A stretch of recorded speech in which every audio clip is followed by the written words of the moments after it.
کہ حضرت ابو بکر صدیق نے پانی مانگا تو لوگوں نے دودھ دیا، فرمایا پیچھے کرو، ابو بکر نے نعمتیں چھوڑ دی ہیں، اب ابو بکر وہ والا کام کرتا ہے جو رسول پاک نے کیا ہے۔ فرمایا نہ دودھ شاید پیش نہ کرو، جو مانگتا ہوں بس وہ دو۔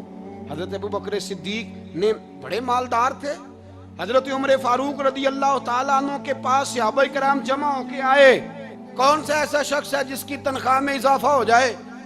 تو لوگ کہتے ہیں نہیں نہیں مجھے نہیں چاہیے، پر ہم نے وہ لوگ دیکھے ہیں، حاجی صادق صاحب کو مسجد والوں نے کہا 1000 روپیہ تنخواہ بڑھانی ہے، تو حاج صاحب کہنے لگے میرا بڑا سونا گزارا ہوں ہے، مینوں نہیں بڑے نے۔ حضرت سیدنا عمر فاروق رضی اللہ تو صحابہ اکٹھے ہو کے گئے، کہنے لگے عمر حضور کے زمانے میں بظاہر غربت رہی، جناب صدیق اکبر کے زمانے میں غربت، اب تو بڑی ریل پیل ہے، بحرین سے لاکھوں کا مال آتا ہے، آپ کو بڑے بڑے سفیر ملنے آتے ہیں، پر آپ وہی پرانا کرتا اور وہی طامت جو کئی جگہ سے سی آپ نے کئی جگہ سے پھٹی۔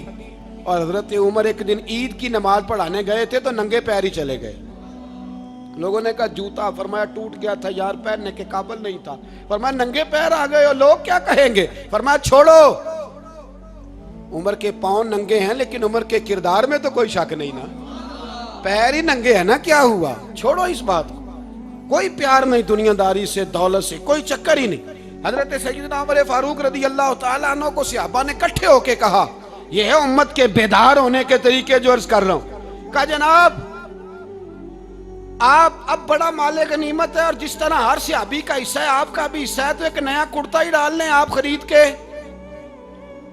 اب جب مشورہ ہو گیا صحابہ میں تو کہنے لگے عمر سے بات کون کرے گا، نیا کرتا پہننے کی عمر سے بات کس کو برا لگتا ہے جی، نیا کرتا کون بات کرے گا؟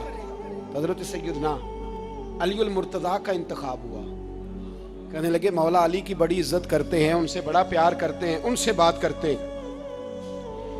تو حضرت علی کو بلایا گیا، عرض کی حضور مہربانی فرمائیں، حضرت عمر سے کہے نئے کرتے کے لیے، آپ فرمانے لگے عمر میری بڑی قدر کرتا ہے، بڑی بات سنتا ہے، پر یہ والا کام نہیں میں عمر سے کہہ سکتا، یہ کسی اور سے کہو۔ تو کہنے لگے آپ رہنمائی کر دیں کس کو کہیں؟ تو جناب علی المرتضیٰ فرمانے لگے اگر حضرت عائشہ صدیقہ سے کہو گے تو عمر فوراً مان جائے گا، وہ مومنوں کی ماں ہیں۔ صحابہ حضرت عائشہ کے پاس، اماں جی عمر کو بلائیں، ان کو کہیں، بڑے بڑے سفیر آئے ہوتے ہیں وہی پرانے کپڑے پہن کے بیٹھ جاتے ہیں۔ اللہ اکبر، حضرت عائشہ نے پیغام بھیجا، فرمایا عمر کو بلاؤ۔ عمر فاروق دوڑے ہوئے آئے، پردے کے پیچھے حضرت عائشہ کے پاس گھٹنوں کے بل، اماں جی دیر تو نہیں کر آیا میں آنے میں، حکم ہو، حضور کے گھر سے پیغام آیا، بڑے بڑے سفیروں کو چھوڑ کے بھاگے۔ حضرت عائشہ صدیقہ کہنے لگی عمر دیکھو جائز پیسے ہوں تو اسلام اچھے لباس سے منع نہیں کرتا، اب بڑا بڑا مال آیا ہے، اب تیرا بھی حصہ ہے، تو صحابہ کرام کی خواہش ہے کہ نیا کرتا پہن لو، بڑے بڑے سفیر آتے ہیں، حرج بھی کوئی نہیں، جائز بھی ہے، کو منع نہیں۔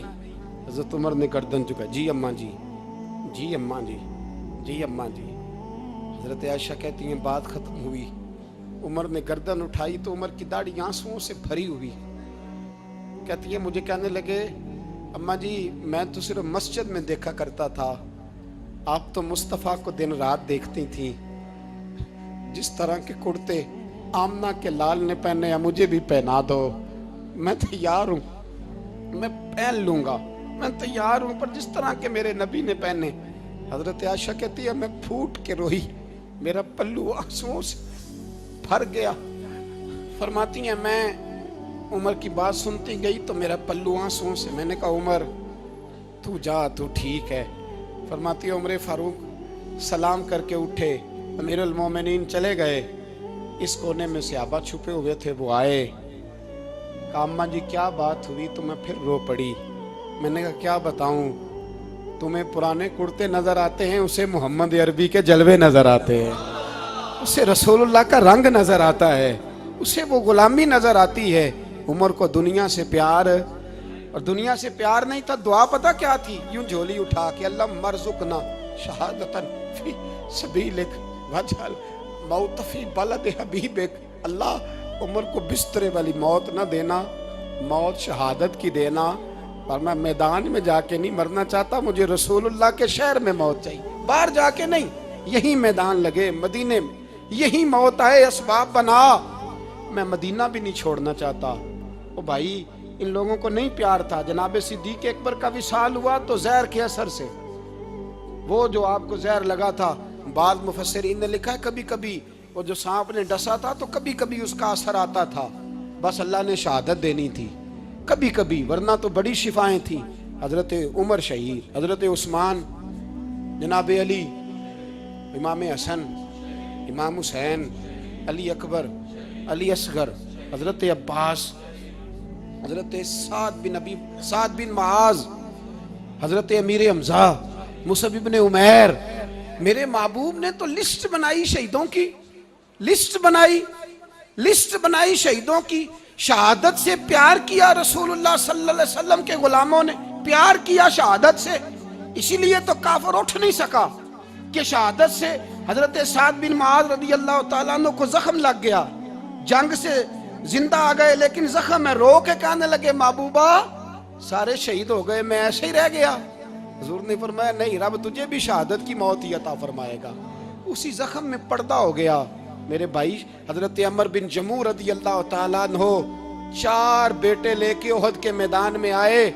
کہا محبوبہ میرے 4 ہی تھے, میں سارے لے آیا ہوں, سارے ہی قبول ہیں؟ فرمایا ٹھیک ہے. پھر خود بھی زرہ پہن لی. ایک ٹانگ سے لنگڑے تھے, ٹانگ چھوٹی تھی.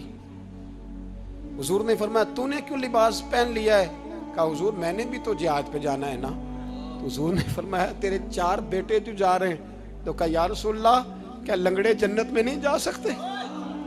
حضور لنگڑے اللہ کو قبول نہیں, میں نہیں جا سکتا.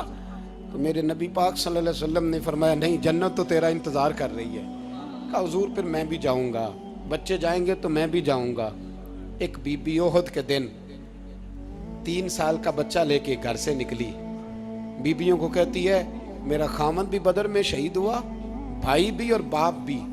آج حضور نے پھر بلایا ہے, دل کرتا تھا کوئی جوان بیٹا ہوتا تو میں پیش کرتی, پر اب میرے پاس یہ 3 سال کا ہی ہے.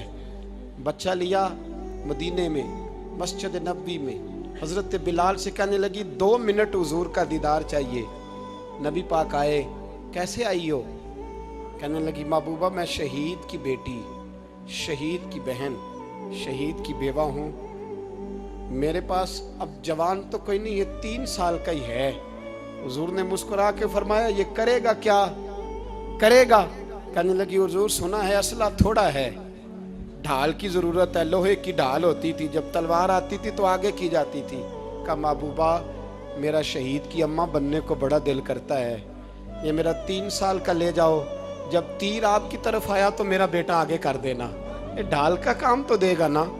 ہنستے ہوئے محبوب کی آنکھوں میں آنسو آئے, بچے کو پکڑ کے سینے سے لگایا, ماتھا چوما, فرمایا جا تیرے ساتھ وعدہ ہے قیامت کے دن تجھے شہید کی اماں کہہ کے ہی پکارا جائے گا, وعدہ ہے تیرے ساتھ تجھے شہید کی. میرے بھائی مرنے کو دل ہی نہیں مسلمان. میرے نبی پاک صلی اللہ علیہ وسلم نے فرمایا جس کے دل میں کبھی شہادت کی آرزو پیدا نہیں ہوئی, اس کے سینے میں دھڑکنے والا دل مومن کا ہے ہی نہیں, وہ تو منافق ہے.